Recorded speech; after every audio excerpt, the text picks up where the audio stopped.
Welcome back to another exciting episode of the Pipeline Podcast. Happy holidays, happy new year. It's insane. Like this year was just such a blur. I got Jacob with me. How you doing today, bro? Awesome, man. Jonathan, thank you so much for having me, man. I can't believe it. Happy holidays to everybody. Thank you so much for tuning in. We're going to cut to the chase, talk about marketing for millions, how to turn leads into sales. Now, Jacob, when we're talking about marketing for millions, right, what is the first thing that a business owner needs to understand when they're building their marketing campaign? So the biggest thing is understanding who you're marketing to. So understand what that buyer's journey actually looks like. A lot of people might be coming across your brand for the very first time. So it's all about that perception that you're giving to the customer. Allow them to really learn about your brand, what you have to offer, and then even their considerations. So weigh in, really what they're looking for or what might best suit their needs. That'll influence their decision, and it will help them choose to buy if they're ready to move forward. Why do we say that it's an issue to put all your eggs in one basket when it comes to marketing?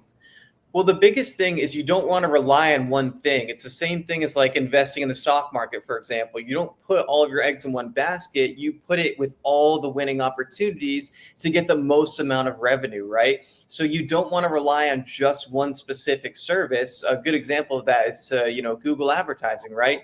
It's great that you're advertising on Google, but you shouldn't just limit yourself there. Your customers are everywhere across the internet searching for your services, and you have to be in the right place at the right time. So after a business owner understands that customer buyer journey, right? Understand who they need to reach out to and everything. What are some of the winning strategies that they can implement in order to turn those leads into clients? Yeah, so I think a big thing is the nurturing sequence. Like, do you actually know what stage in the buying journey your lead is currently in?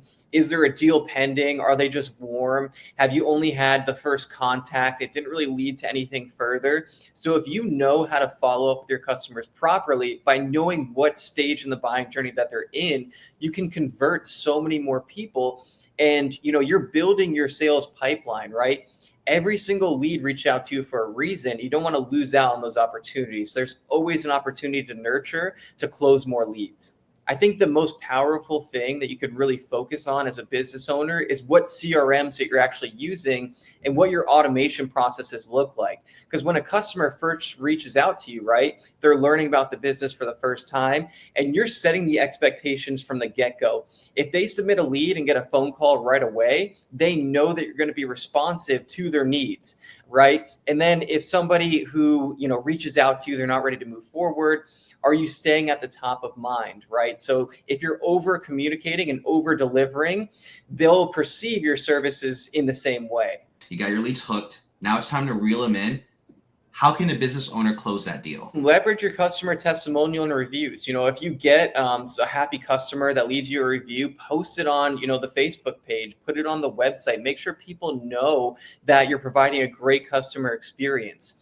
You can also use case studies, things of that nature, show previous projects that you've done to help build that trust. Because at this point, if they don't know who you are, it's all about that trust factor. Who are they going to trust more to, close on what their needs actually are? Yeah, I really love that, because me as a customer, I don't want to just be sold on a repair service, on a cleaning service. I want to be sold on peace of mind. And I feel like that's something that should be carried over in any business. Yes, you're selling the service, but what you want to communicate with your leads, with people that you want to essentially have as your clients for the long term, is you're selling them that peace of mind. You're taking away the burden that they have to carry and providing that with your services. At the end of the year, it's a great time to reflect back on, what processes worked really well, what didn't, and then cut off those processes that just did not work, did not generate the revenue that you were really looking for.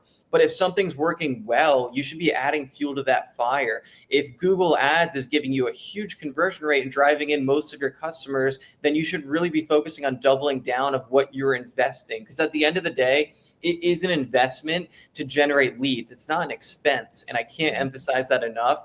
Being at the right place at the right time is, one of the main things that matter. And after a deal close, automating that process. Are you establishing yourself by following up for reviews, building up your online presence, building up that trust factor? Is that automated? reaching out to ask how their experience was. A lot of guys will just close a deal, then walk away, and it's like it, never really happened, in the customer's eyes to what their experience was like. So getting real feedback from your customers helps you improve your processes, and it will help you close more deals in the future.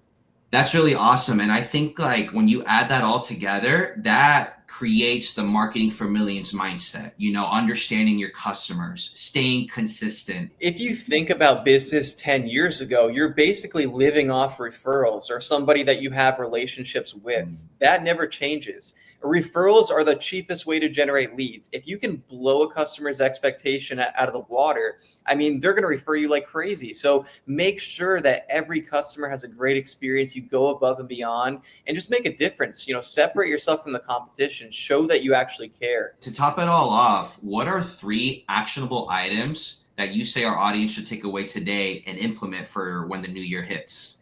Yeah, so we live in a world of automation. So take advantage of those processes that weren't available for you, 10, 15 years ago, right? So implementing some sort of CRM so you know what stage a customer is within their buying journey, right? Automate those follow-up processes. So if they're in a deal pending stage, you have to be at the top of mind. They're pretty much ready to go. You could just send off one email to them, and that might be the difference whether or not they actually close. So taking advantage of those automation processes. Review generation should also be fully automated unless you're asking face-to-face for a review, which is still fantastic. I think it's very personable. If you're not automating your review generation process, you're just falling behind, right? The more reviews you have, the more trust a customer has in your business.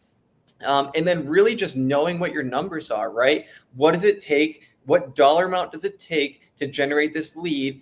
Okay, now if we can multiply that, how many more leads am I going to get? So on and so forth. So if you're working with a marketing team, which I hope that you are, you know your numbers and you know how to take advantage of what's working and what's not. That is so awesome. And I know we packed a lot in this one episode in such a short amount of time. But again, it's because we know that the year's ending and we want to focus on spending quality time with family. So if anybody has any questions, Jacob, how can they reach out to you? Yeah. So, check out our website, see what we have to offer. I'm just here to help provide value, whether it's not the best time to work together, or whether it is the best time to work together. Our conversation will still be open. I still want to help out as much as I can.